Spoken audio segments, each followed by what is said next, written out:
Hello, BookTube. This is Bookcase 4, the big long wall bookcase. Um, Shelf 2, Part 3. And before anybody says anything, I know I've wore the same t-shirt for the first 3 of these. And it's because I'm filming them all together, not because I never changed my shirt. um, I have to find time to film with my work schedule, so sometimes I'll do groups of them, and then we put them out on different days. So to start with, this is a book I have not read. I got it in a recent book haul, but I'm looking forward to it. Sixpence House, Lost in a Town of Books by Paul Collins. And Bloomsbury. It's the first U.S. edition, 2003, New York. So this is, let's see if I can find it here. Hay-on-Wye. It's a town that's devoted to selling of used books. I know you can find stuff about it on YouTube. It's always fascinated me, the story of this little town, and I don't know a whole lot about it, so this will be my introduction to that. We put a bucket list together. For me, it would be the Brattle, the Athenaeum in Boston, be the Strand in New York.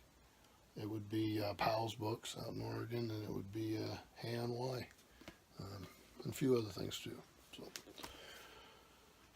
next one here, earlier we talked about Alberto Manguel, and then he co-wrote this with, or edited or wrote, or I'm not sure how you'd say it, Gianni Guadalupe, the Dictionary of Imaginary Places, the newly updated and expanded classic. And this is a treasure. So it is a single volume encyclopedia of imaginary places. Let me give you some information on it. So it's a Harvest book, Harcourt Incorporated, San Diego, New York, and London. Year 2000, illustrated by Graham Greenfield, with additional illustrations by Eric Bedos, maps and charts by James Cook.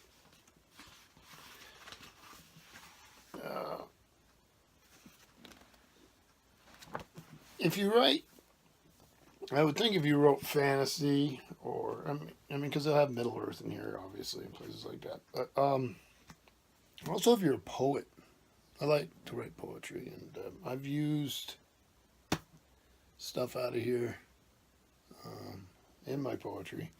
So it's plus it's just wonderful to just look through. I'm trying to find something. Suicide City, Totenhotenland. Like I say, they would have Middle Earth, Venusberg. So it's a fun book. This next one is Nicholas Osler, Empires of the Word, The Language History of the World. It's a pretty well-known book.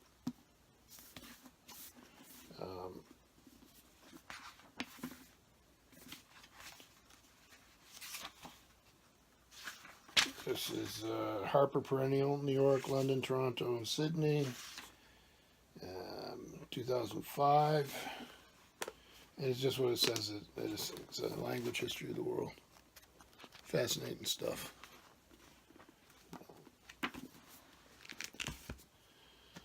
These next two go together. Both by Simon Winchester. The Professor and the Madman, A Tale of Murder, Insanity, and the Making of the Oxford English Dictionary. Excellent book. Excellent writer. You'll see I have more of his stuff as we keep going through. This is HarperCollins. Let's see. 1998. Again, by Simon Winchester. And recommend it highly. The other Simon Winchester, The Meaning of Everything, the Story of the Oxford English Dictionary.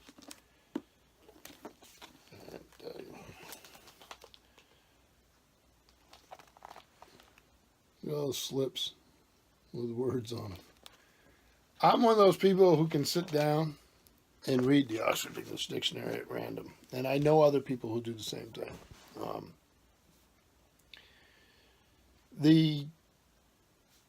I used to have a box set, 2-volume, and the print was really teeny. And it came with a magnifying glass. I wish I still had it. I lost it in a move. I'll find one again someday.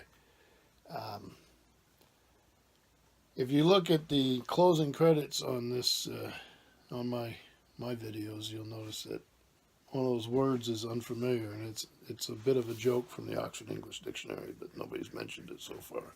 But if you find old copies, even if they're ex-library, I normally won't put ex-library books in my collection, but if it was a set of those, the Oxford English Dictionary, even with being in a whole library copy, it's well worth having. If you're a writer or just a person who loves words. So the next thing, we're starting to move away from the books about books or books about language a little bit here. This next one is the second edition of the Nobel, A Century of Prize Winners, Physics, Chemistry, Medicine, Literature, Peace, Economics. This is just a reference. So, if they've won, what they won for, and a brief bit about the person by year. So, just a good reference for me. If I don't know who somebody is, I can take a quick look. I should probably say when it was published, shouldn't I? Firefly book, selected and edited by Michael Warwick, second edition, 2010. This next one, Jacob Bernowski, The Ascent of Man. I got a little glare on that one. Well, it's sort of built into the picture. Here's Mr. Bernowski. This is a companion to a Little Brown and Company, Boston, Toronto, 1973. This is a book. I discussed this book in the documentary that it's a companion to with Ernest Lee Eston.